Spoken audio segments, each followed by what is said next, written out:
Now time for the 7 things you'll be talking about today. Number 7. All right, now that some of us have gotten over the coaching dress of Kalen DeBoer, he's losing football games. Alabama's football program is struggling after a 24-17 loss to Tennessee, making it the second time they've lost under DeBoer. Jalen Milroe faltered. That's a problem. Auburn under Hugh Freeze remains winless in SEC play with an 0-4 record after a devastating 17-3 lead turned into a 17-20 loss at Missouri, highlighting ongoing offensive struggles. UAB, led by second-year coach Trent Dilfer, reeling with a 1-4 record, coming off a 71-20 blowout loss to Tulane, raising questions about the direction of the program and how much his buyout is. By the way, I thought the Trent Dilfer hire was interesting because it was a big swing. It was a crazy thing. Let's hire a guy who's done like high school stuff. It failed. Get him out of here. Move on. Number 6. CNN is whining. The New York Times is whining. Why? Why? Because, quote, this is from CNN, former President Donald Trump is pulling one of the most iconic American companies, McDonald's, into the political arena in the final days of his third White House bid, end quote. Which goes to show you they have absolutely no way to confirm that Kamala Harris is telling the truth. So now the mere question is a crime. And so be aware, that's what's happening. And I love this. Donald Trump working the fries, Kamala Harris working the lies. That's what's happening here. Trump has accused Kamala Harris of lying about working at McDonald's, claiming there's no record of her employment at the fast food chain, claiming he's checked. Yet they will not fact-check that. They'll only complain that he dared say something before he himself, like I said, worked the fries at a Pennsylvania McDonald's, talked to customers. Big win for him. Massive photo op. Good stuff. Number 5. Grant Beth and Luke Pulaski, 2 Christian students at the University of Wisconsin-La Crosse, were mocked and confronted at a Kamala Harris rally after shouting religious slogans during her speech on abortion rights. They compared their experience to the persecution of Jesus and his disciples. Might be a bit much there, but all right, okay. Beth claims they were sent there by God to the rally, and Harris responded to the pair by sarcastically telling them they were at the wrong event. And so there's been a lot of talk about whether or not Kamala Harris knew she was responding to them and all this other stuff. Well, the people there, if you watch the video, make it pretty clear they think they're responding to them and they like what they're hearing. And Kamala Harris said, hey, look, take that religious stuff down the street. Later on in the week, or I guess last week, she'd go on to say that the genocide in Gaza is happening, which of course is not. Number 4. A Fox News poll reveals that 67% of registered voters now support the deportation of illegal migrants. That's right, that number continues to grow. That number continues to grow. And I'm not surprised by this. We're seeing this as a major issue in this country. And the media and their Democrats continue to tell you that it's a problem for, old white guys who hate people, and that anyone else thinking about this is just being racist. Well, 40% of liberals and 62% of Hispanics now support deportation of illegal migrants, which I don't use that term. I use illegal immigrants because it's meaner. So I like that way. The growing support comes as Americans express concerns about the economic and social impacts of President Joe Biden's immigration policies. 71% of voters without college degrees favor deportations, by the way, because it's their job. Number 3. United States Senator Katie Britt, a Republican out of Montgomery, brushed off media criticism of Donald Trump's comments, calling her, quote, fantastically attractive, end quote.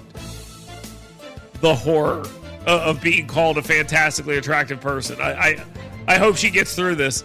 Noting that the focus should be on his strong support for IVF, which the media has finally covered. It is kind of funny. She said the joke's on them. They're now covering the issue that Donald Trump is pro-IVF after lying about it for a long time. That's a pretty smart take on her part. She joked that her husband Wesley was more upset about not being mentioned and emphasized that the real takeaway is Trump's commitment to the IVF issue.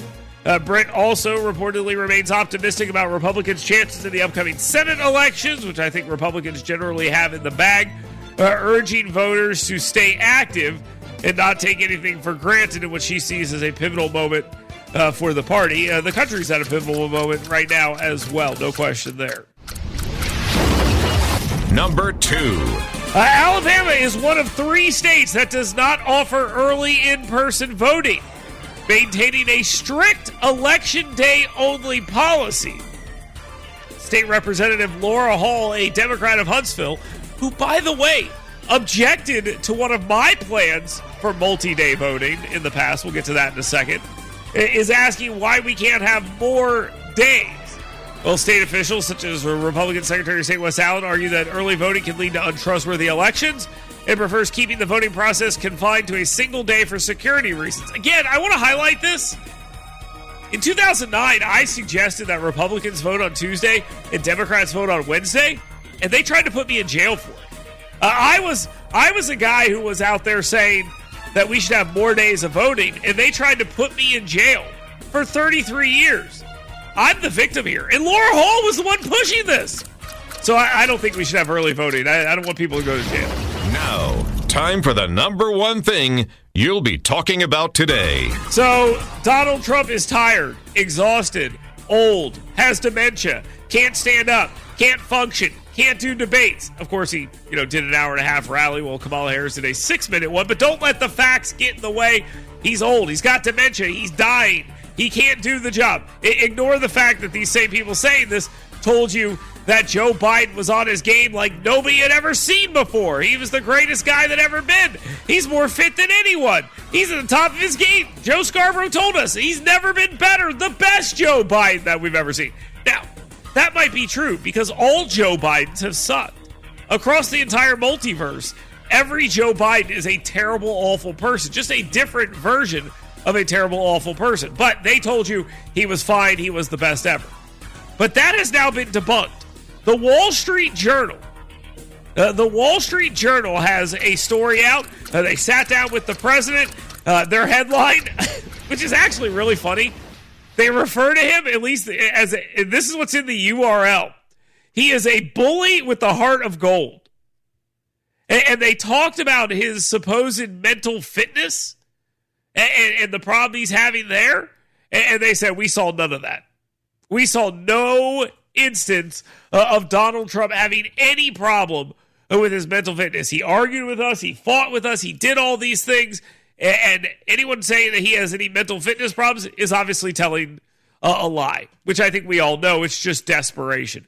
Harris's focus on Trump's mental fitness is basically this. She's got nothing. She's got nothing. She's a stupid person saying the things that are fed to her, and that's all she's doing. They're trying to bait him into responding, which he will do and has done.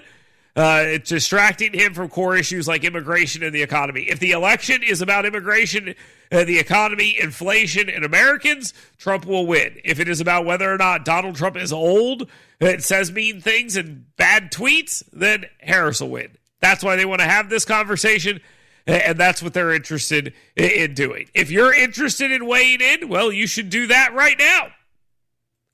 How? Well, very simple. 866-494-WVNN. That, of course, is the scoutpestcontrol.com WVNN hot take text line. Kamala Harris working the lies. Donald Trump working the fries. 1 in 8 of us have done that. I think that's a pretty good look at this election. I think it's a pretty good way to see it. We'll continue having this conversation as we move through the morning. Keep it locked right here. J-Town will be with us here in a little bit as well. He's a former U.S. Attorney, Northern District of Alabama. We'll talk with him in a bit, too. Stay tuned. Get WVNN's Dale Jackson's 7 Things You Should Be Talking About Today right in your email box every morning. Go to yellowhammernews.com and sign up today.